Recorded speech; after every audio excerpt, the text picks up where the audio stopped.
بسم الله الرحمن الرحيم الحمد لله رب العالمين والصلاة والسلام على أشرف المرسلين سيد الأولين والآخرين سيدنا وحبيبنا وشفيعنا ونبينا ومولانا محمد وعلى آله وصحبه أجمعين ورضي الله تبارك وتعالى عن قطب العارفين وإمام الصديقين مولانا أبي العباس أحمد بن محمد التجاني وخلفائه المهتدين وأهل طريقته الفائزين الرابحين أما بعد. Après avoir formulé les louanges à Allah subhanahu wa ta'ala, adressé les prières et salutations sur le nom prophète Sayyidina Muhammad sallallahu alayhi wa alihi wa sallam. Nous allons entamer donc notre 39e séance concernant le fiqh allégé et on est toujours dans Kitab al-Tahara, le livre de la purification et le chapitre donc des ablutions, Babul Wudu. Lors des séances précédentes, nous avions donc commencé à parler donc du sujet donc du sous-chapitre de Nawaqidul Wudu. Donc les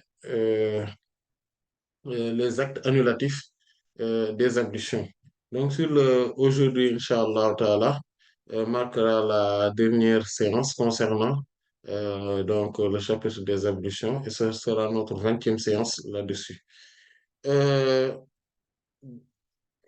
Lors de la séance précédente, donc, on s'était arrêté sur donc la classification, ou plutôt, en tout cas, certaines parties des ablutions, des actes annulatifs des ablutions qui concernaient Asbab ou Ahdas et Wudu.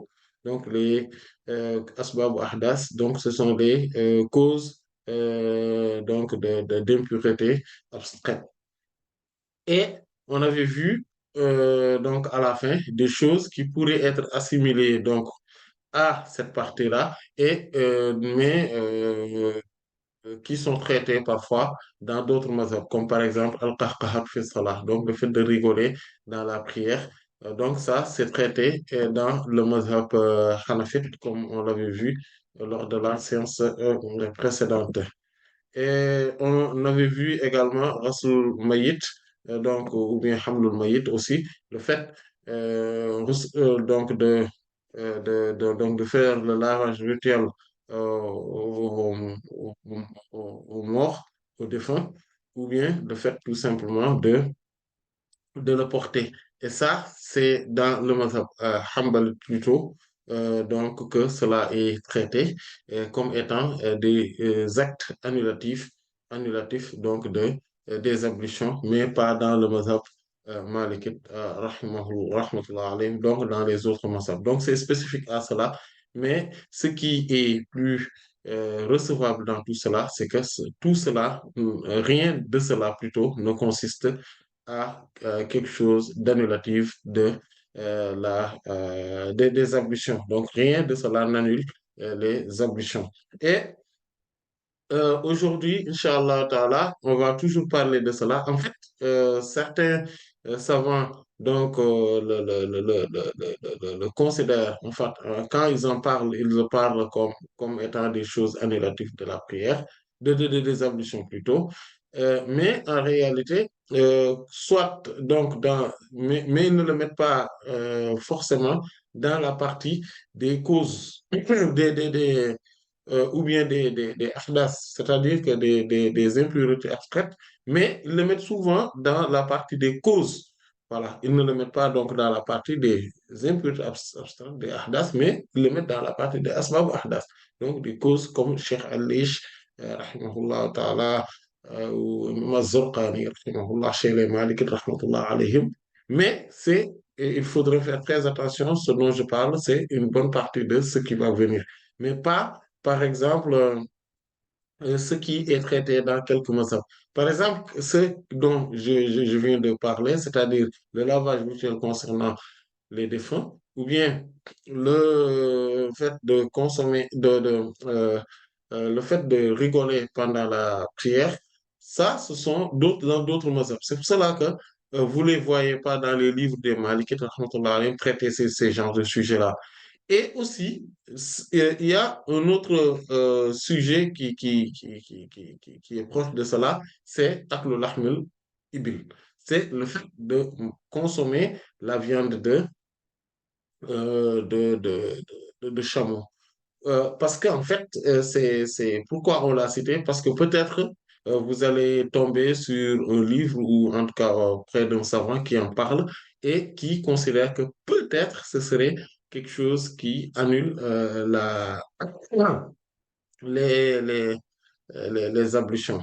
Or, cela est traité très souvent, mais que spécifiquement dans le livre des Hanbalites. Rahmatullah alayhim. Cela n'est pas traité chez les Malikites, mais on est obligé d'en parler. Pourquoi? Parce que les savants ont divergé sur ce sujet-là et il y a beaucoup de chez les Malikites, chez les Hanbalites, rahmatullah alayhim, ou bien dans d'autres mazhabs, bon, on les traite. Donc, on pourrait un jour tomber sur un savant qui en parle et on ne sait pas pourquoi. Mais pourquoi il parle de ça?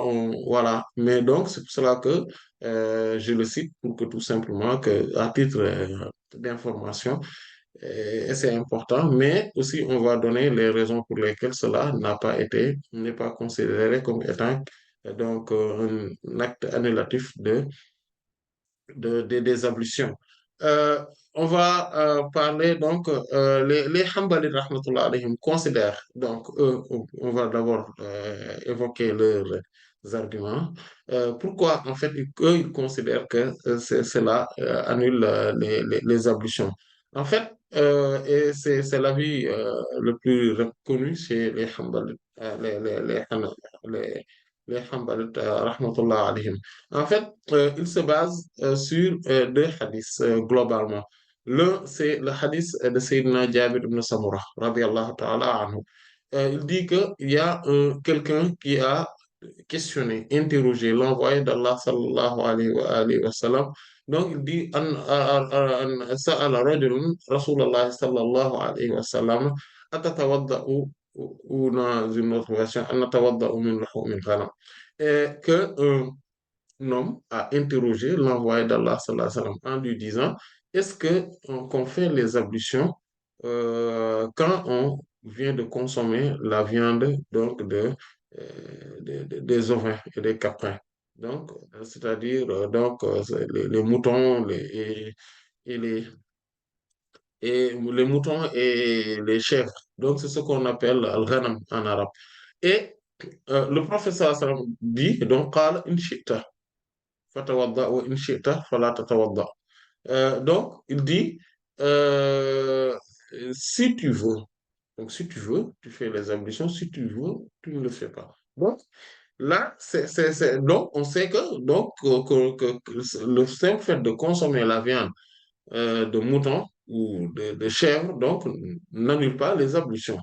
Cependant, quand il dit qala, donc, donc l'homme dit maintenant, atawadda'u min luhumil ibil, est-ce que maintenant on fait les ablutions après avoir consommé la viande de chameau? Le prophète sallallahu alayhi wa sallam, qala na'am, il dit oui. Fatawadda' min luhumil ibil. Voilà. Il lui dit, oui, donc consomme, mange. Fais des ablutions plutôt quand tu consommes donc la viande de chameau. Et il dit, puis il dit, il lui dit, Usalli fi marabid al-ghanam, est-ce que je vais prier donc dans les enclos des moutons? Le prophète sallallahu alayhi wa sallam dit, Naam, qala oui. Et quand il lui dit, Usalli fi mabarik al-ibil, est-ce que je vais prier donc dans les lieux de repos donc, ou de retour donc euh, des chameaux? Le prophète sallallahu alayhi wa sallam dit là, non. Et d'ailleurs, il y a un autre hadith, et donc ce hadith-là qui est dans le Sahih de l'imam Muslim, rahimahullah, le hadith de Sayyidina Jabir ibn Samurah, radiyallahu ta'ala anhu. Voilà. Donc, on a interrogé donc, le professeur, est-ce qu'on consomme, est-ce que si on consomme la viande donc de mouton ou de chèvre, on doit faire les ablutions? Il dit, si tu veux. Et par contre, quand on l'a interrogé au sujet de la viande de chameau, il dit, eh bien, oui, il faudrait faire les ablutions. Et puis, il y a le hadith de Sayyidina al-Barra ibn Azib, radiallahu ta'ala, qui est dans les sunan, notamment dans le sunan de l'imam Abu Dawud et de l'imam At-Tirmidhi, rahmatullah al-jami'. L'imam Ahmad aussi l'a rapporté, et il dit, Sayyidina al-Barra ibn Azib radiyallahu anhu dit su'ila Rasulullah sallallahu alayhi wa sallam anil wudu'i min luhumil ibil faqala tawadda'u minha. On a interrogé l'envoyé d'Allah sallallahu alayhi wa sallam au sujet des ablutions après avoir consommé la viande de chameau. Le prophète sallallahu alayhi wa sallam dit faites les ablutions après l'avoir consommé. Donc, là, tous donc ces hadiths-là montrent donc pourquoi, et donc ce sont les bases même, les fondements même où les Hanabila, les Hanbalites, rahmatullah alayhim, dans leurs écoles juridiques, et donc se basent pour en parler. En fait, ils disent que l'argument donc de la majorité des savants, c'est-à-dire les Hanafites, les Shafi'ites et les Hanafites, les Malikites et les Shafi'ites, rahmatullah alayhim, ne tient pas. Pourquoi? Parce qu'il dit que nous, notre hadith, c'est-à-dire que ce qu'on appelle mahallul khilaf. C'est-à-dire que sur l'emplacement ou l'endroit même, ou le théâtre même des divergences. C'est-à-dire que eux, la majorité des savants se basent sur des hadiths qui sont des paroles qui sont générales. Voilà, des hadiths qui parlent de manière générale, donc de toute viande ou de tout ce dont le feu a touché. C'est-à-dire que tout ce qui a été cuisiné, tout ce qui a été touché par le feu, voilà, a été soit brûlé avec du méchoui ou mis dans un four ou sur une marmite et le faire bouillir, etc. Donc, ce sont ces hadiths-là, ce qu'on appelle Mama Satinar. C'est pour cela que cette question est connue auprès des savants de Al-Mas'alatul Wudu Mimma Masatinar, c'est-à-dire la question relative aux ablutions après avoir consommé ce dont le feu a touché. Et ça, il y a plusieurs hadiths que les savants, dont les savants se réfèrent. Il y a donc les hadiths qui est dans le Sahih de l'imam al-Bukhari, rahimahullah, de Sayyidina Jabir ibn Abdullah, radiallahu ta'ala anhu. C'est-à-dire que Saïd ibn al-Harith, rahimahullah, a interrogé et il l'a interrogé au sujet. Donc, Sa'ala anil wudu'i mimma massatin nar. Donc, il l'a interrogé au sujet des ablutions, mais après avoir consommé ce qui a été touché par le feu, en lui disant, est-ce que on doit le faire?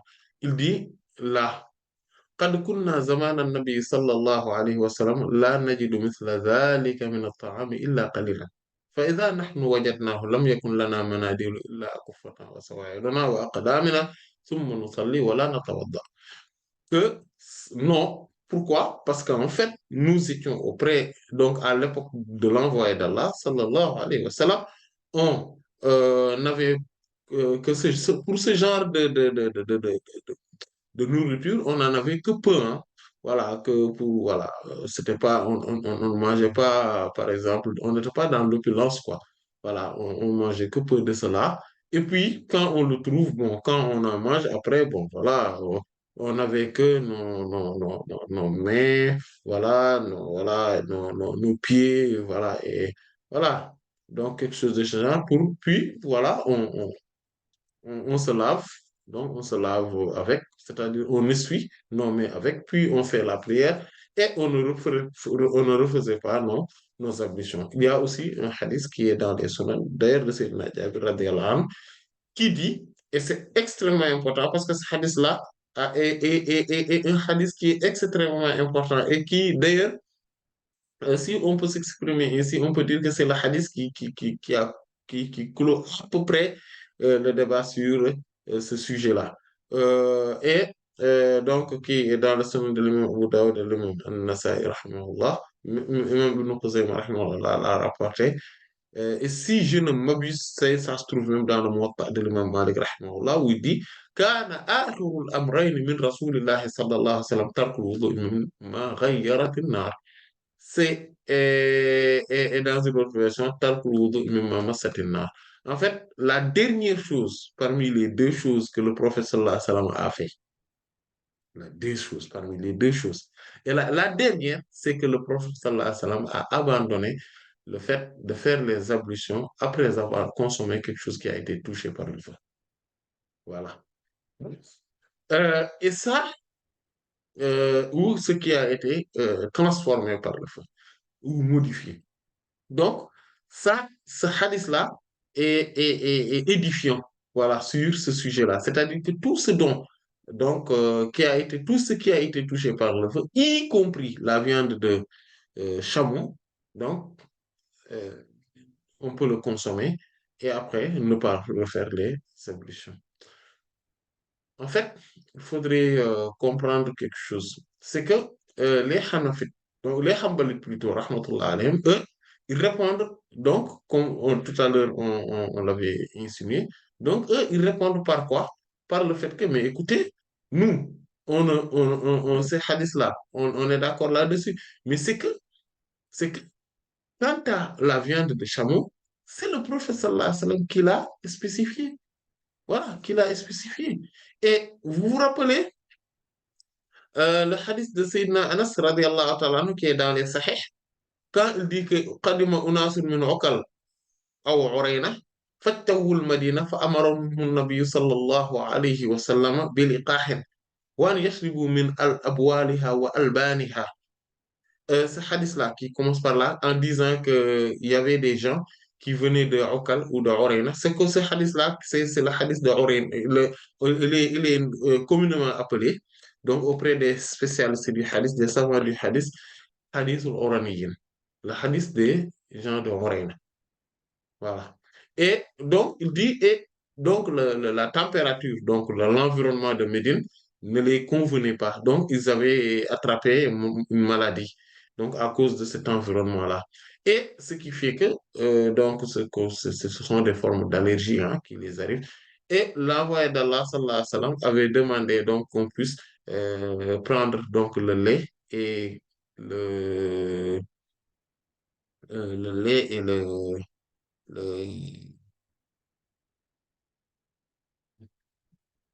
les urines, voilà, donc, et qu'il puisse le consommer.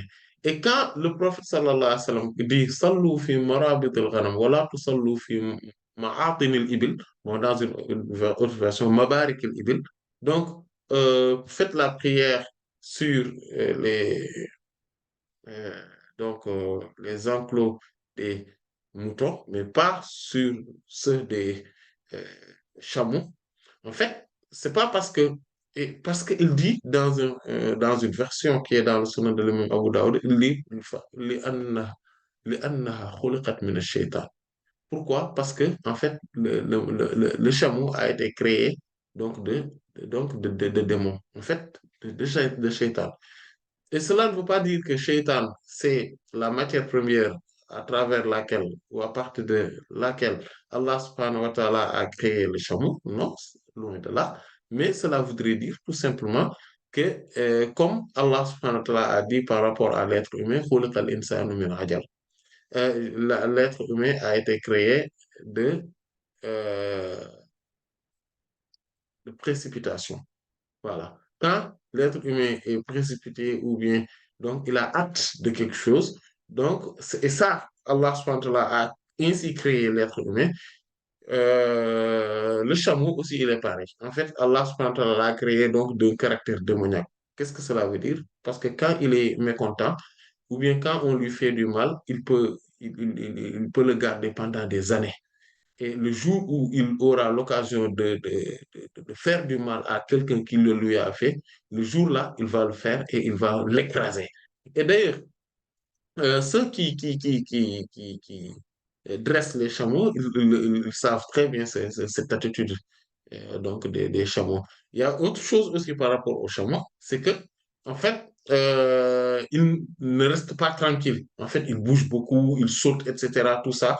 Comme le professeur Sam l'avait dit d'ailleurs, par rapport à cela, il a demandé à la personne de ne pas faire la prière là-bas à cause de ça, parce qu'il sursaute, etc. Et donc, il entrave à la tranquillité et à l'apaisement qu'implique ou qu'impose la prière voilà, la sérénité du cœur, l'apaisement, donc l'humilité et une certaine forme de concentration de la présence du cœur.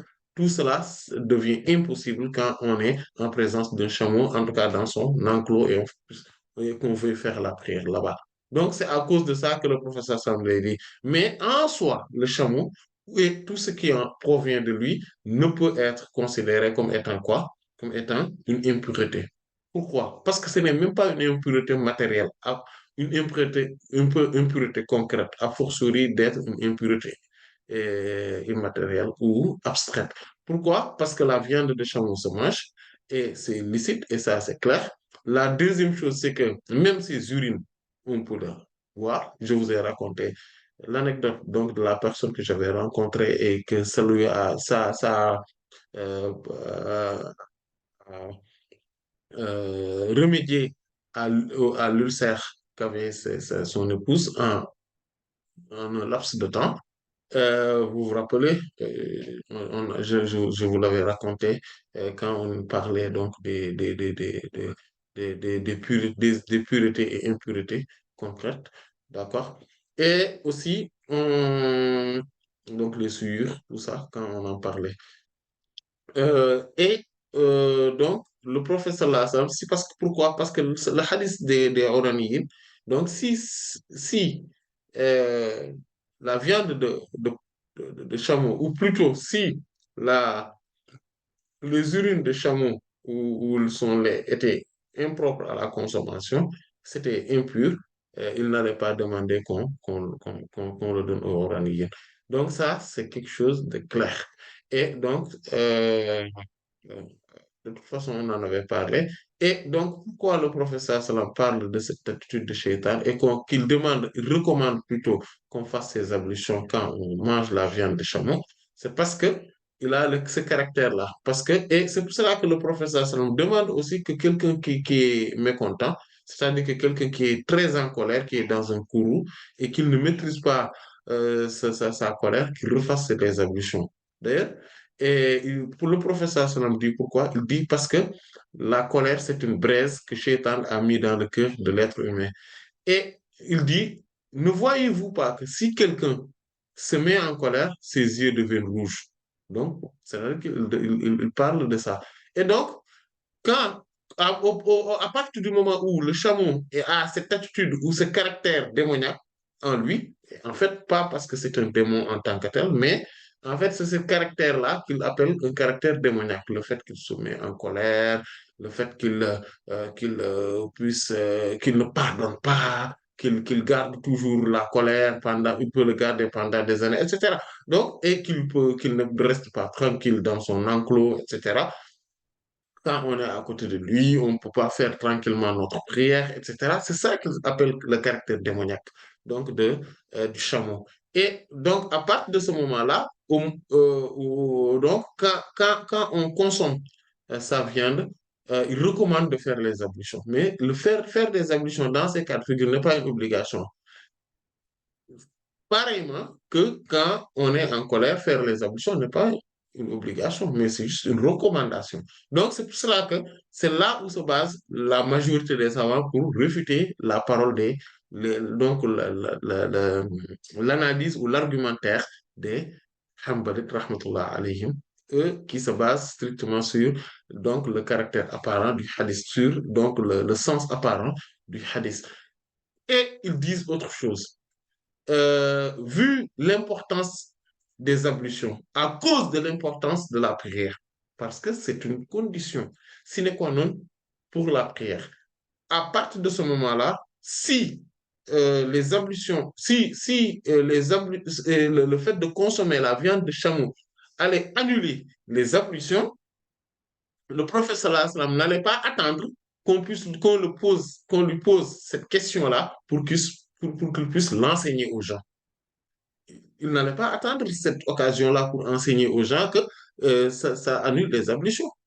Parce que les gens consomment la viande de chameau à longueur de journée. Parce que dans son environnement, les gens consommaient la viande de chameau. Donc, il faudrait comprendre cela.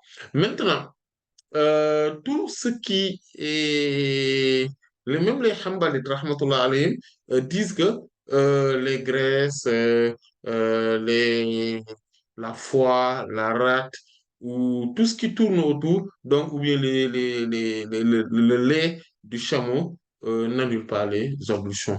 Pourquoi? Parce qu'ils disent que cela n'est pas de la viande. Et que quand on dit à quelqu'un, achète-moi de la viande de chameau, quand il amène, il ne peut pas, il ne va pas amener, par exemple, c'est de la graisse, il ne peut pas, il ne va pas amener de la moelle, donc des os, il ne va pas amener, donc voilà. Donc quand on dit achète-moi de la viande, on attend une autre partie du corps que, voilà, que la foie ou le foie plutôt, ou de la graisse, ou etc. Mais bon, après, il y a certains Hanbali rahmatullah qui continuent à penser que tout cela rentre donc dans les choses qui puissent annuler les ablutions. Euh, donc, et- sauf bien sûr le lait et les urines, comme parce que le professeur sallallahu alayhi wa sallam avait recommandé de le, de le consommer. Maintenant, on a fini avec tout ce qui pourrait être assimilé à des causes donc euh, d'annulation des ablutions, donc à des causes d'impureté abstraite. Pourquoi? En fait, donc c'est tout ce qu'on vient de dire là, par exemple, le lavage rituel des défunts, le, le fait de rigoler pendant la prière et la consommation de viande de chameau. Si on pouvait les classer, on allait les classer sur la dernière partie là, que je vais dire, c'est-à-dire ma laysa bi ahadin minhum. Ce qui n'est en rien, c'est ce qui n'est rien entre les deux premières parties, c'est-à-dire parmi les deux premières parties. Les deux premières parties, c'était quoi? Al-ahdas, les impuretés abstraites ou les souillures abstraites. Et l'autre partie, la deuxième partie, c'est asbab al-ahdas, c'est-à-dire les causes des impuretés ou souillures abstraites. Voilà. Mais les trois choses qu'on vient de citer, c'est vrai que cela ne se traite pas dans le mazhab malikite, rahmatullah alayhi, mais dans les autres mazhabs, on pourrait le mettre dans la troisième catégorie, c'est-à-dire ma laysa bi ahadin minhuma, ce qui ne fait pas partie de ces deux grandes catégories initiales, ou premières ou originelles. Parce que ce ne sont pas, parce que quand on parle d'impureté abstraite, al-ahdas, c'est quoi? C'est quelque chose qui sort, donc des voix basses. Donc, ou bien en tout cas, il y a une forme de sortie dans, si on prend globalement même les autres mazhab, les autres écoles. Et quand on dit que c'est le asbabul ahdas, les causes d'impureté abstraite, c'est quoi? Ce sont c'est ce qui pourrait l'entraîner. C'est-à-dire, cela n'entraîne pas d'impureté abstraite, mais les conditions dans lesquelles cela se réalise pourraient donc faire penser que ces choses-là pourraient se réaliser sans qu'on s'en rende compte. Ou bien, en tout cas, pourraient se réaliser facilement. Voilà. Et donc, à partir de ce moment-là, on le met dans ce groupe-là.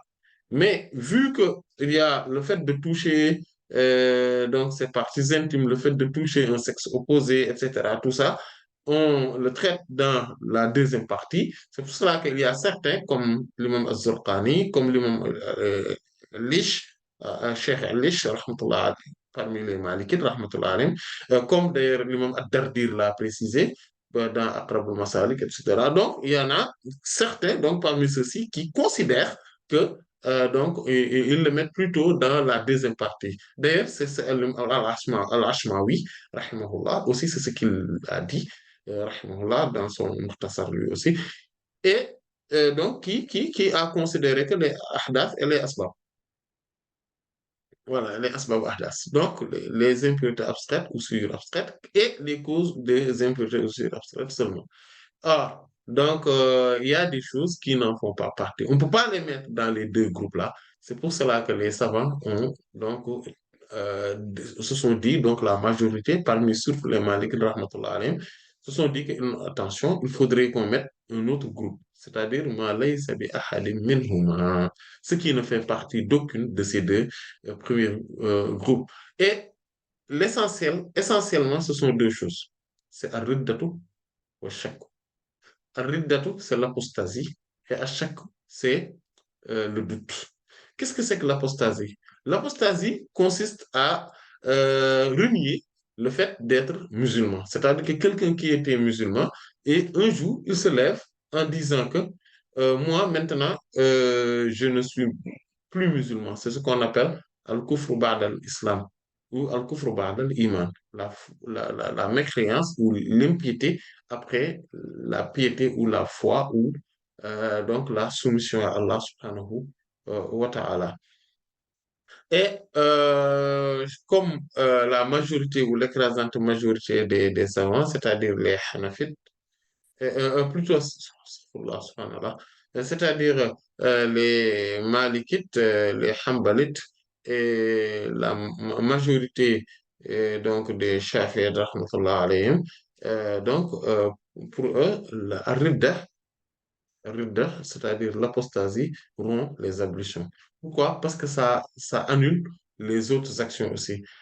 Car Allah subhanahu wa ta'ala a dit بعد أعوذ بالله من الشيطان الرجيم ومن يكفر بالإيمان فقد حبط عمله. Donc c'est dans la sourate Al-Maïda. Celui qui ومن يكفر بالإيمان, celui qui mécroit après avoir eu la foi, donc après avoir cru, donc فقد حبط عمله.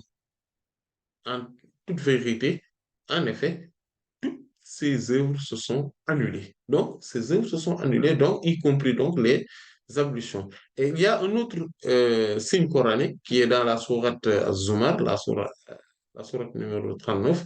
Allah subhanahu wa ta'ala a dit وَلَقَدْ أُوحِيَ إِلَيْكَ وَإِلَى الَّذِينَ مِنْ قَبْلِكَ لَئِنْ أَشْرَكْتَ لَيَحْبَطَنَّ عَمَلُكَ وَلَتَكُونَنَّ مِنَ الْخَاسِرِينَ بَلِ اللَّهُ. Bon, c'est là où ça s'arrête. Il continue بَلِ اللَّهُ فَأَكُونَ مِنَ الشَّاكِرِينَ. Donc, Allah subhanahu wa ta'ala dit très certainement, en toute vérité, oui, je jure qu'il t'a été révélé, c'est-à-dire au Sayyidina Muhammad sallallahu alayhi wa sallam, et aussi à ceux qui t'ont précédé, donc parmi les envoyés. Mais c'est extraordinaire. Il parle au prophète Mohammed sallallahu alayhi wa sallam. Il ne me parle pas, il ne vous parle pas, il ne parle pas à aucun des chefs ou des imams, il ne parle à aucun des saints, il parle au prince de l'existence, Sayyiduna Muhammad sallallahu alayhi wa sallam. Il lui dit que lui-même, que cette chose-là lui a été révélée et cette chose-là, cette parole-là a été révélée également aux gens qui l'ont précédé, c'est-à-dire aux envoyés qui l'ont précédé. Il lui dit, la in ashak, je jure, wallahi, le jour où tu associeras Allah subhanahu wa ta'ala à quoi que ce soit ou à qui que ce soit, la yahbatanna amaluka, je jure et certaine, de manière certaine, je, j'affirme que toutes tes œuvres seront anéanties et annulées, seront caduques, nulles. Wala takunanna minal khasirin, et je jure que tu feras partie des gens qui sont dans la grande perdition. Et cette parole-là, il ne l'a pas dit à qui que ce soit. Il l'a dit à son prophète Mohammed sallallahu alayhi wa sallam. Que dit-on maintenant de quiconque autre? Qu'Allah nous préserve. Qu'Allah nous préserve. Donc, ce qui veut dire que quelqu'un qui s'apostasie, donc quelqu'un qui commet l'associationnisme ou ce qui le fait sortir donc de l'islam, donc par conséquent, perd également ses ablutions. Et d'autant plus que le prophète même, sallallahu alayhi wa sallam, a dit dans le hadith de Sayyidina Abu Malik al-Ash'ari, radiallahu ta'ala, qui est dans le Sahih de l'imam Muslim, le Sunan de l'imam al-Tirmidhi, rahmatullah alayhi, il dit que at-tuhuru shatrul iman, que la purification est la moitié de la foi. Et al-iman ici, ça signifie as-salah, la prière. Pourquoi? Parce que c'est pour cela que Allah subhanahu wa ta'ala dit وَمَا كَانَ اللَّهُ لِيُضِيعَ إِيمَانَكُمْ. En fait, dans cette ayah-là, dans cette signe coranique qui est dans la sourate Al-Baqarah, si je ne m'abuse, c'est la ayah numéro 142, il dit, Allah subhanahu wa ta'ala dit, Allah subhanahu wa ta'ala ne rend pas vain votre prière. Et il a dit, imanukum, votre foi. Voilà. Donc, au moment euh, où donc, la, si même tant bien même qu'on dit que l'iman, la foi, donc c'est la purification qui est sa moitié. Et donc, si euh, euh, l'apostasie rend caduque la foi, donc il rend caduque donc la moitié également. Donc, quand il rend caduque l'entièreté, la totalité, il rend caduque également donc la moitié. Ça, c'est de la logique, hein? Voilà. Et donc, par conséquent, il rend caduque quoi? Par conséquent, il rend caduque donc la purification. Et donc, ce hadith-là est aussi édifiant là-dessus. Et donc, c'est pour cela que les Malikites, rahmatullah alayhim, donc, comme la majorité des savants, c'est-à-dire que les Hanbalites et l'écrasante majorité des Shafi'ites, rahmatullah, eux considèrent que cela annule les ablutions. Et la deuxième chose, c'est à chaque. À chaque, c'est quoi? À chaque, c'est euh, التردد بين أمرين على سواء. C'est ce qu'on appelle à chaque. C'est-à-dire le fait d'avoir une position mitigée entre deux choses et de manière égale. C'est-à-dire que quand il y a deux possibilités entre deux choses, mais la première possibilité me vient, bon, voilà, il y a aucune des deux possibilités qui prime dans ma considération, dans ma tête, par rapport à l'autre. Donc, c'est ce qu'on appelle à chaque, c'est le doute. C'est d'ailleurs c'est le choc. Voilà, chaque choc. Voilà, c'est un choc dans ma pensée. Voilà, quelque chose qui vient, qui me remet en cause, qui me remet en doute. Voilà, chaque, c'est une forme de choc psychologique, ou en tout cas, intellectuel, choc intellectuel, qui fait que, voilà. C'est pour cela que le doute est extrêmement important dans l'intellect. C'est-à-dire que tout intellectuel doit aussi être, c'est-à-dire avoir des doutes, quoi. C'est-à-dire que des doutes pour dire que, voilà, est-ce que ça c'est vrai ou pas? Voilà, il faut poser les questions, il faut remettre en cause, voilà, etc. Donc, ce choc-là, il faudrait l'entretenir pour pouvoir établir maintenant quelque chose de solide. Et en fait, quand il y a quand il y a deux possibilités, il y a une possibilité qui est plus importante que l'autre, tout en considérant que la deuxième possibilité pourrait être véridique ou pourrait être celle qui est la bonne. Donc, ça, c'est ce qu'on appelle az-zann, c'est-à-dire la conjecture, une bonne opinion par rapport à quelque chose. Et quand maintenant, il y a deux possibilités et que la première possibilité est moins solide et moins convaincante que la deuxième, ça, c'est ce qu'on appelle al-wahm, c'est la supposition. C'est la supposition.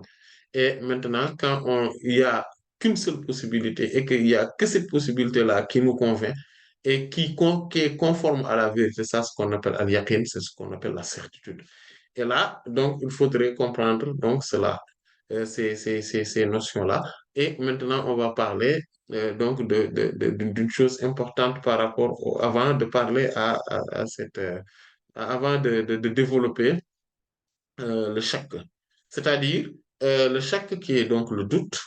Euh, C'est-à-dire que le fait de douter, est-ce qu'on a les ablutions ou pas? Est-ce qu'on a perdu, qu'on les a perdus ou pas? Est-ce qu'on a d'ailleurs fait les ablutions après les avoir perdus ou pas? Ou bien on les a fait, mais on l'a perdu aussi. On a fait les ablutions, oui, mais on l'a perdu, mais on ne sait pas qu'est-ce qui prime. Voilà, je suis dans la prière ou je suis en dehors de la prière et je me demande, j'étais convaincu que j'avais mes ablutions, mais et aussitôt, je commence à douter, est-ce que je les ai toujours ou pas? Voilà. Ou bien il y a quelque chose qui s'est réalisé, bon, je ne sais pas si euh, quelque chose s'est passé réellement. C'est-à-dire que la personne se pose des questions. Est-ce qu'elle a libéré des gaz ou pas? Est-ce que, par exemple, elle a beaucoup rigolé? Est-ce qu'elle a eu des fuites urinaires ou pas? Etc. Voilà. Ça, ce sont des doutes. Voilà. Et donc, ces cas de figure-là, il faudrait comprendre une chose. Il y a al-hadas et al-tahara. Donc, al-hadas, c'est l'impureté abstraite. D'accord? Et al-tahara, euh, c'est la purification. En fait, voilà. Et il faudrait comprendre aussi qu'il y a dans ces deux choses-là, à charte et almania. À charte, c'est la condition. La condition. Qu'est-ce que c'est qu'une condition? C'est ما يلزم من وجوده الوجود ولا يلزم من وجد من وجوده العدم ولا ما يلزم من وجوده الوجود ولا يلزم من عدمه العدم ولا الوجود لذاته c'est ça donc ما يلزم من وجوده الوجود ولا يلزم من عدمه العدم ولا الوجود لذاته c'est ce dont l'existe pour que la chose conditionnée soit conditionnée et puisse subsister ou puisse exister, il faudrait l'existence de la condition, de cette chose-là. C'est-à-dire ce qui, dont son existence est, est obligatoire avant l'existence de l'autre chose, c'est-à-dire que de celle conditionnée. Mais son inexistence n'implique aucune existence ni l'inexistence par son essence. Donc, c'est-à-dire que l'existence, voilà, ce dont l'existence implique l'existence, non, ce dont l'existence, voilà, ما يلزم من عدمه euh, من عدمه العدم plutôt. En fait, je me suis trompé. C'est ما يلزم من عدمه العدم ولا يلزم من وجوده العدم ولا الوجود لذاته. C'est ça. Je me suis trompé dans la citation. En fait, ce que je disais tout à l'heure, c'est ce qu'on appelle en manner. Mais c'est l'existence. C'est-à-dire que ce dont l'inexistence implique l'inexistence, mais l'existence n'implique pas l'existence ni l'inexistence par son essence. Qu'est-ce que cela voudrait dire? Cela veut dire que si X est condition pour Y, que l'inexistence de X implique l'inexistence de Y. Mais l'existence de X n'implique ni l'existence ou l'inexistence, donc n'implique l'existence ni l'inexistence de Y par son essence. Euh, qu'est-ce que cela veut dire? Je donne un exemple. Par exemple, quand on dit que les ablutions, c'est une condition pour la validité de la prière. C'est-à-dire que donc l'inexistence de l'ablution implique automatiquement l'inexistence de la validité de la prière. Mais l'existence des ablutions seulement ne suffit pas pour que la prière existe ou n'existe pas d'ailleurs. Par son essence, c'est-à-dire que parce qu'il y a les ablutions. C'est comme le père et l'enfant. C'est pas parce qu'un homme est bien fait et que c'est un, voilà, il est là, que, donc, en tant que père, c'est-à-dire que quand le père n'existe pas, cela voudrait que l'enfant n'existera pas. Mais quand le père existe, cela ne veut pas dire que l'enfant va exister juste parce que le père existe, mais cela ne voudrait pas dire également que l'enfant ne va pas exister parce que le père existe. Donc, c'est ce qu'on appelle la condition. Maintenant, Allemagne, c'est le contraire. ما يلزم من وجوده العدم ولا يلزم من عدمه العدم ولا الوجود لذاته. C'est-à-dire que ce dont l'existence implique l'inexistence. Son inexistence n'implique ni n'annule l'existence. Voilà, c'est-à-dire que n'implique ni l'existence ou l'inexistence par son essence. Donc, si X est mania, c'est-à-dire qu'un empêchement pour mania, c'est empêchement pour Y, c'est pas parce que X existe. Donc, quand X existe, on sait que ne va pas exister parce que c'est un empêchement. Quand X existe, Y ne va pas exister. Mais c'est pas parce que X existe, mais c'est pas parce que X n'existe pas que Y va exister ou n'existe pas par l'essence de l'absence de X. C'est ça que cela veut dire. Comme par exemple, quand on dit les règles, donc le fait que les menstrues des femmes empêchent la prière. Donc, quand il y a euh, les menstrues des femmes, la validité de la prière n'existe pas. Voilà. Donc, il y a une invalidité de la prière. Mais c'est pas parce que les menstrues des femmes ne sont pas là que la prière va être valide ou ne va être invalidée parce que tout simplement il n'y a pas de menstrues. Voilà. Donc, si on sait cela, parce que c'est important, parce que maintenant, il faudrait comprendre que euh, الشرط الشك في الشرط مؤثر. والشك في المانع ملغى.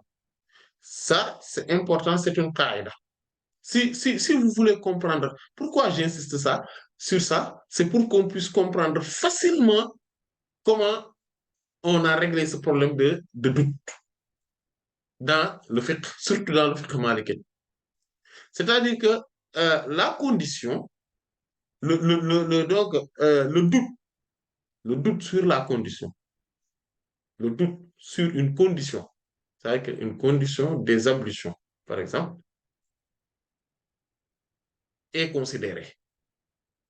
Mais le doute sur l'empêchement, donc ce qui empêche la validité des ablutions, est vain. C'est-à-dire que c'est quelque chose qu'on ne considère pas.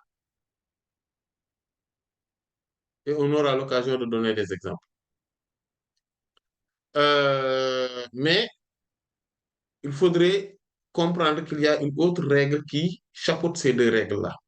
C'est al-yaqinu la yuzalu bishak. C'est une règle, c'est-à-dire que c'est l'une des 5 règles sur lesquelles tout le fiqh, tout le droit musulman s'est basé. 5 règles. Donc, parmi ces règles-là, il y a al-yaqinu la yuzalu bishak. La certitude ne peut être éradiquée par le doute. C'est-à-dire que quand je suis certain de quelque chose, je suis certain que j'ai mes ablutions. C'est pas parce que je doute de mes ablutions que les ablutions vont s'annuler. Et ça, c'est basé sur le hadith que je vous avais raconté lors des séances précédentes, le hadith de Sayyidina Abdullah ibn Zayd ibn Asim, radiallahu anhu, qui dit que Shukiya, il a nabi sallallahu alayhi wa sallam, الرجل الذي يخيل إليه أنه يجد الشيء في الصلاة قال لا ينصرف حتى يسمع صوتا أو يجد ريحا.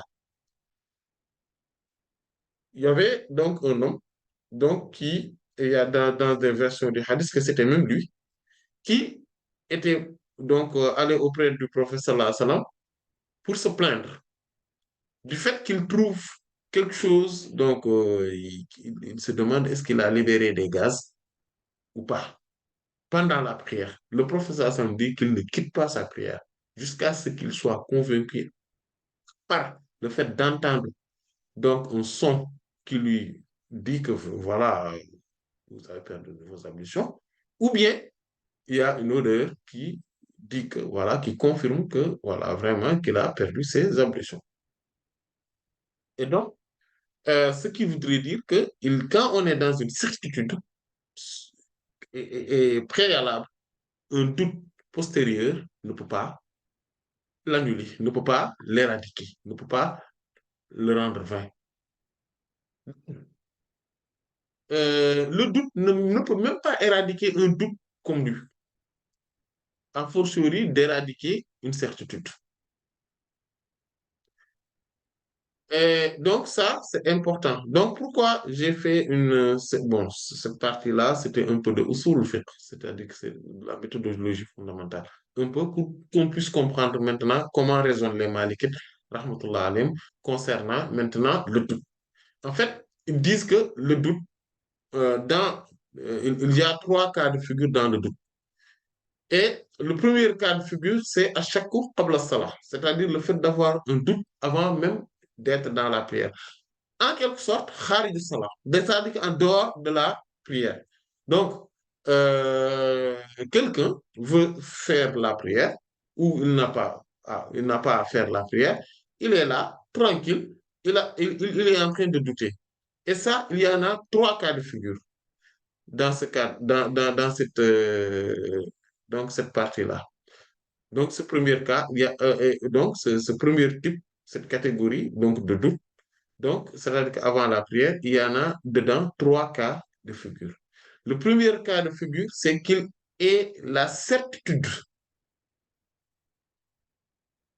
d'avoir donc perdu ses ablutions. Il va perdre ses ablutions. Il en a la certitude.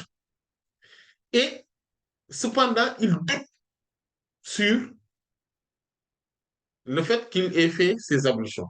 C'est-à-dire qu'il sait qu'il avait perdu ses ablutions. Maintenant, ce dont il doute, c'est que Est-ce qu'après avoir perdu mes ablutions, j'en ai refait une? Vous voyez?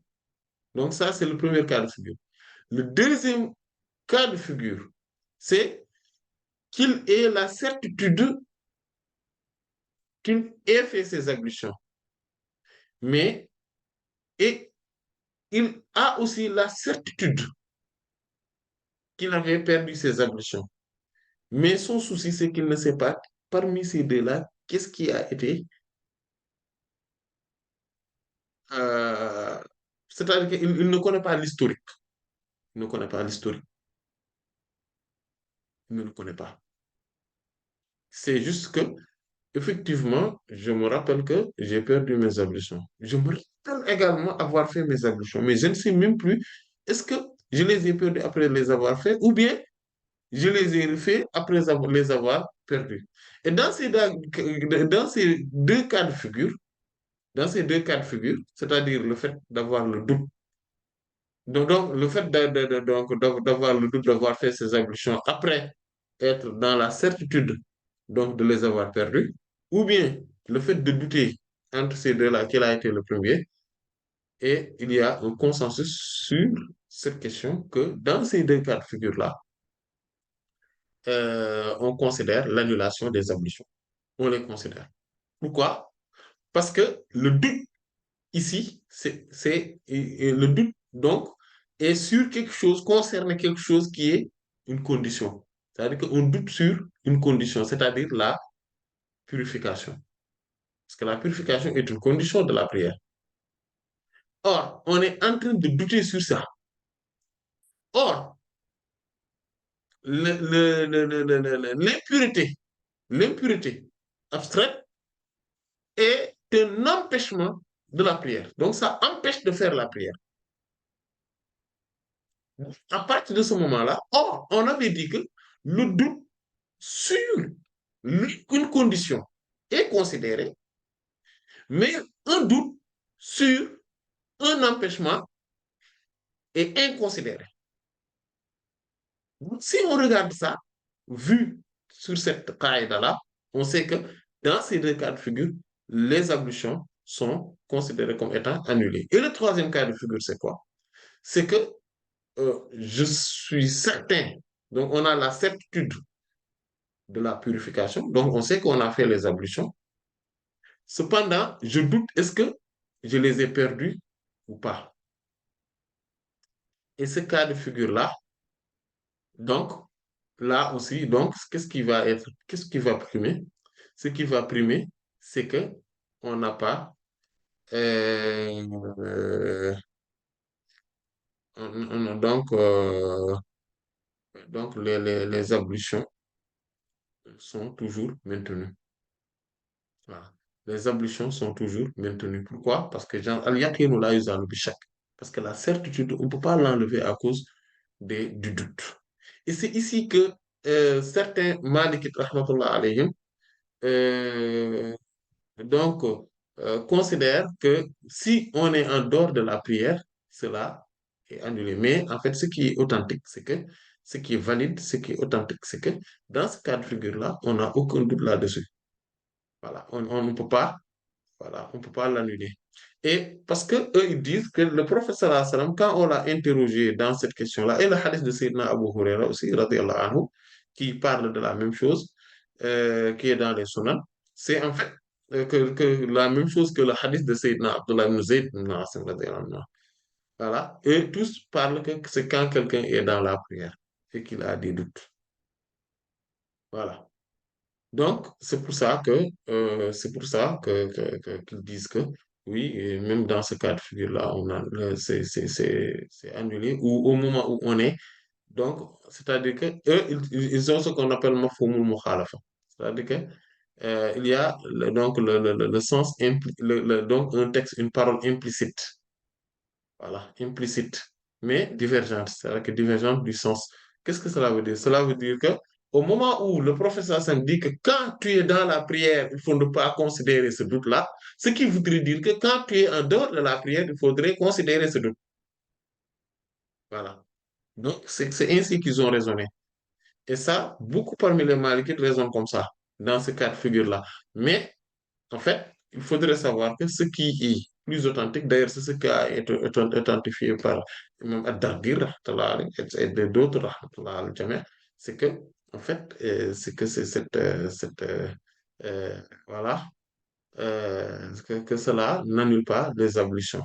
Mais eux, ils disent aussi que par ce qu'on appelle al-akhdhu bil-ahwat, al-akhdhu bil-ahwat, c'est-à-dire que le fait d'être dans toujours ce qui est plus sûr, le principe de précaution, eux, parce que c'est quelque chose qui est très important chez les Malikites, rahmatullah, le principe de précaution, pour eux, en fait, les Malikites, rahmatullah alayhim, donc, disent que à cause de ça, ce cas de figure-là, on le considère également comme si les ablutions sont annulées. Mais en réalité, la parole la plus authentique, ce qui est authentique dans ce cas de figure, différent de ce que les Malikites donc disent, je viens de dire, différent de ce que, en tout cas, bon partie des Malikites, euh, bon nombre de Malikites rahmatullah alayhi, disent, donc c'est ce qui est plus recevable ici, c'est que dans ce cas de figure-là, les ablutions ne sont pas annulées. Pourquoi?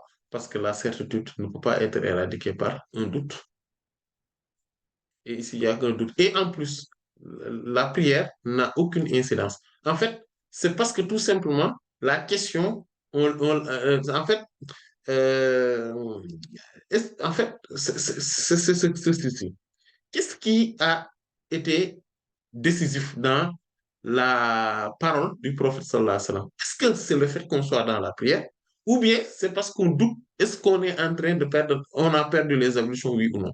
En fait, ce qui a été décisif, c'est le fait de douter d'avoir perdu les ablutions. Pourquoi?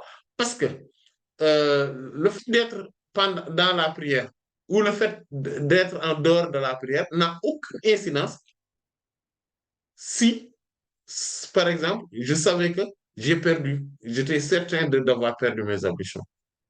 Et donc, cela n'a aucune incidence aussi si je suis tout simplement dans un doute. Mais dans ce cas de figure-là, maintenant, les Malik rahmatullah alayhim prennent un autre cas de figure qui est extrêmement important, c'est à chaque coup salah. C'est-à-dire que le fait d'avoir, donc c'est le deuxième type. Donc, on a parlé de à chaque qabla salah, le doute avant la prière. Et ici, on va parler du doute près, donc pendant la prière. Et là aussi, on a trois cas de figure. Le premier cas de figure, c'est que la personne est, donc quand il a fait son takbiratul ihram, donc le takbir initial, donc donc de sacralité, pour rentrer dans la prière, il était convaincu qu'il avait ses ablutions. Cependant, à l'intérieur de la prière, pendant la prière, il a émis un doute. Est-ce que, voilà, mais est-ce qu'il y a quelque chose qui a annulé mes ablutions ou pas? Et dans ce cas de figure, eux, ils mettent en application le hadith de Sayyidina Abdullah ibn Zayd ibn Asim, radiyallahu anhu, et il n'y a aucun souci là-dessus. Et ils disent que parce que la prière, l'office de la prière a une sacralité, donc qui fait qu'on ne peut pas l'interrompre pour un doute. Au moment où on l'avait entamé avec certitude, avec conviction. Voilà. Le deuxième cas de figure, c'est que il rentre dans la prière et puis il est en train de douter, est-ce que même il est en train, il avait même fait ses ablutions ou bien euh, il ne les a pas fait. C'est-à-dire qu'il est certain qu'il avait perdu les ablutions. Mais il est dans la prière et à partir de ce moment-là, il est en train de douter, mais moi, j'avais perdu mes ablutions, mais est-ce que je les ai refaites ou pas? Il est en train de douter. Là, par contre, il va annuler, il va arrêter la prière de suite et il va aller refaire les ablutions, puis revenir dans la prière. Pourquoi? Parce que là, on est dans à chaque charte, c'est-à-dire un doute dans les conditions. Et le doute dans les conditions est considéré. Donc, voilà, est considéré. Ça, c'est le deuxième cas de figure. Le troisième cas de figure, donc, c'est comme le deuxième cas de figure. C'est-à-dire que lui, il doute sûr, parce qu'il sait qu'il a fait les ablutions, mais il sait que, également qu'il a euh, perdu les ablutions, mais il ne sait plus. Il est dans la prière et il se demande, mais qu'est-ce qui a été en premier? Là aussi, il va rompre les ablutions et il va le faire. Donc, c'est dans ces cas de figure-là, donc, qu'on est dans le doute. Et, et maintenant, il y a ce qu'on appelle al-hadathul, al-shakkul mutakarrir. Al-shakk al-mutakarrir. C'est-à-dire, c'est le troisième cas de figure. C'est quand, en permanence, on est dans le doute. Et là, on est dans les waswas. Quand on est dans les waswas, c'est-à-dire que quelqu'un qui, à chaque fois, chaque jour, ça va lui arriver deux fois. Chaque jour, ça lui arrive. C'est-à-dire qu'il soit dans le doute. À partir de ce moment-là, ça veut dire qu'il va se... En fait, ça lui arrive régulièrement, quoi. Tout le temps, il se dit, mais j'ai fait mes ablutions. Et qu'à chaque fois, ça va lui arriver dans la journée. Au minimum une fois. Mais très souvent, dans les journées où ça va lui arriver deux fois. Mais en fait, il n'y a pas de jour où il ne va pas douter, est-ce que j'ai mes ablutions ou pas, j'ai perdu mes ablutions ou pas. Ça lui arrive très régulièrement. Et ça lui arrive, par exemple, pendant la prière, il doute, est-ce que j'ai mes ablutions ou pas, etc. En fait, il est comme ça. À partir de ce moment-là, il ne prend plus la considération du doute. Les waswas, c'est comme ça qu'on les règle.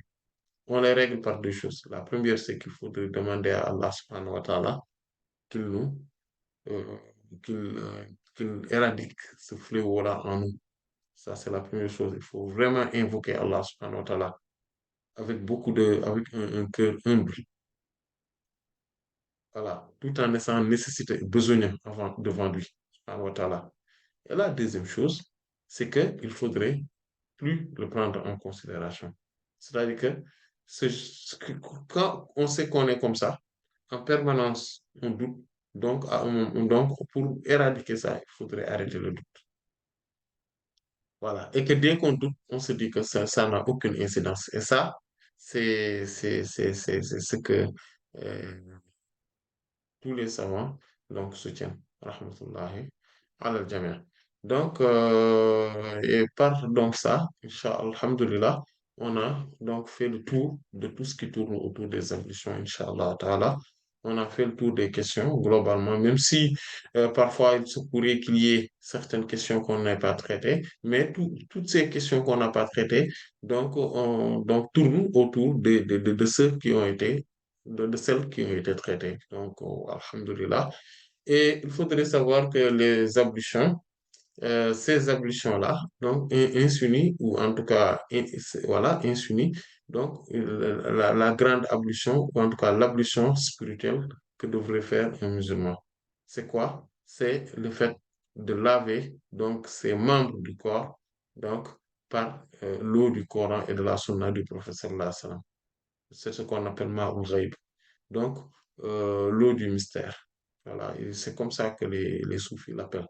Voilà, c'est quoi? C'est en fait le fait de tout faire pour que ces membres du corps, donc les pieds, les mains, la langue, la bouche, le nez, les yeux, la tête, etc. Donc les membres du corps s'éloignent de tout ce qui est impur, c'est-à-dire matériellement. Parce que quand Allah subhanahu wa ta'ala nous demande de se purifier exotériquement, c'est-à-dire avec de l'eau, voilà, etc., de se purifier, cela devrait nous renvoyer que de la même manière qu'on purifie nos membres du corps, il faudrait qu'on purifie et donc extérieurement avec de l'eau, il faudrait qu'on purifie aussi nos membres du corps, donc de manière ésotérique, en les éloignant de tout ce qui est une forme de désobéissance envers Allah subhanahu wa ta'ala.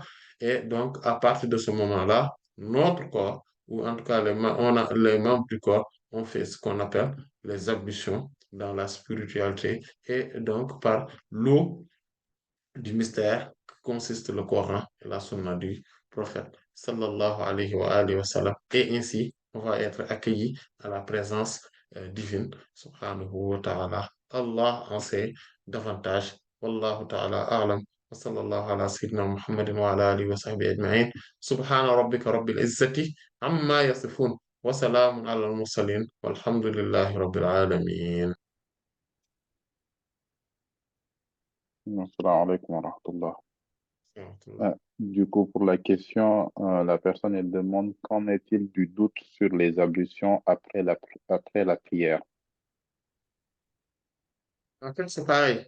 Le doute, parce qu'en fait, ils disent avant la prière et après la prière aussi, c'est pareil.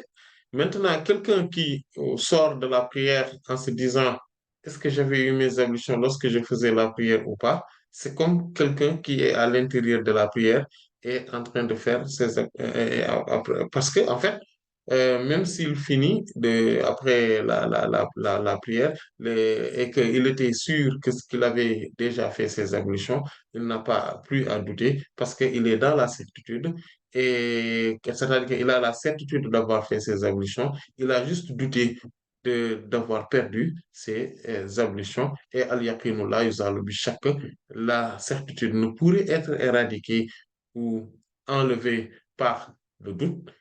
Et aussi, quand maintenant on a fait la prière, on a fini de faire la prière et on commence à douter maintenant, ah, est-ce que j'avais perdu les ablutions ou pas?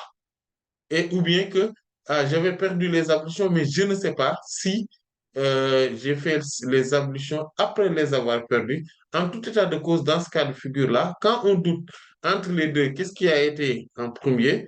Le plus sûr et le plus simple, c'est d'aller refaire euh, les ablutions. Bien évidemment, tout cela, c'est quand on n'a pas d'indice qui pourrait nous montrer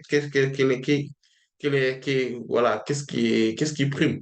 Parce que là aussi, quand on parle de doute, c'est parce on n'a aucun indice qui pourrait nous indiquer, voilà, qui pourrait nous montrer qu'est-ce qui est la vérité. Par exemple, si par exemple, on sait que, ah, aujourd'hui, on a rencontré telle personne, et au moment de le rencontrer, j'avais fait mes ablutions. J'avais mes ablutions. Mais je sais que j'ai perdu mes ablutions, mais je ne sais pas si c'est antérieur ou postérieur de la rencontre de cette personne-là. On peut se dire quelque chose de très simple. Après avoir rencontré cette personne, est-ce que j'ai fait la prière, oui ou non? Si j'ai fait la prière, donc c'était avec ces ablutions-là. Donc, par exemple, ça, c'est un indice qui montre que le doute là n'est plus valable. Voilà. Mais si c'est, ah non, la prière, je l'avais fait antérieurement à la personne, et je me rappelle que même après avoir rencontré tel, par exemple, j'étais, par exemple, allé aux toilettes, etc. Et là, par contre, il y a un indice qui me montre que donc l'impureté est postérieure aux ablutions. Voilà, en fait, il y a toujours des choses comme ça qu'on pourrait mettre en avant. Voilà, mais quand on doute aussi donc voilà, donc on sait qu'on a perdu les ablutions, mais on doute. Est-ce qu'on les a refait? Même quand on a déjà fait la prière, il faudrait reprendre la prière. Parce que dans ces cas de figure, quand on parle de Taharat al-Hadas, en fait, parce que c'est une condition sine qua non pour la prière. Car Allah subhanahu wa ta'ala dit, Ya ayyuhalladhina amanu idha qumtum ila salati faghsilu wujuhakum. Il a commencé cela. Ô vous qui avez véritablement cru et qui avez placé votre sûreté, votre confiance auprès d'Allah subhanahu wa ta'ala, si vous vous levez pour célébrer l'office de la prière, il a dit, lavez-vous le visage, les mains jusqu'au coude, essuyez vos têtes et lavez-vous les pieds jusqu'aux chevilles. Voilà. Donc, on sait que donc c'est une condition sine qua non pour la prière, pour l'office de la prière. Donc, à partir de ce moment-là, si on doute, après, même après les avoir fait, on sait que c'est ce qu'on appelle, il y a une autre qaïda qui dit, la yu'tabaru bi-zanni al-bayyinu khata'uhu. C'est-à-dire, on ne donne pas l'importance à une conjecture dont on sait que maintenant dont le caractère erroné était évident. C'est-à-dire que quand on sait que on avait fait une erreur, en faisant la prière, oui, en réalité, j'avais pas les ablutions, ou bien donc je suis certain que j'avais pas les ablutions. Et ici, le doute, c'est comme si on était sûr que on n'avait pas les ablutions ici, dans ce cas de figure-là. Parce que pourquoi? parce que on est en train de douter, même, c'est-à-dire que je ne parle pas du doute après, donc, ok, c'est-à-dire qu'on sait qu'on a fait les actions, mais on doute juste est-ce qu'on les a perdues ou pas. Je ne parle pas de cela, parce que là, le doute n'éradique pas la certitude. Mais quand on doute, qu'est-ce qui a été en premier ou pas? Ce doute-là est mu'assir, c'est-à-dire que c'est un doute qui est considéré. Wallahu ta'ala a'lam. S'il n'y a pas d'autres questions, donc on se dit à la prochaine Inch'Allah, voir maintenant. Je doute entre deux chapitres, mais je pense qu'on va commencer par le chapitre de Qada al-Haja. Parce que je doute sur le Qada al-Haja ou les Sunan al-Fitra. Entre les deux, qu'est-ce qu'il faudrait mettre en avant? Mais je pense qu'on va commencer par le Qada al-Haja. Après, on va terminer par les Sunan al-Fitra avant de faire le Ghusl. Inch'Allah ta'ala. Donc, s'il n'y a pas de questions, on s'en tient là jusqu'à la prochaine fois. والله تعالى أعلم وصلى الله على سيدنا محمد وعلى آله وصحبه أجمعين سبحان ربك رب العزة عما يصفون وسلام على المرسلين والحمد لله رب العالمين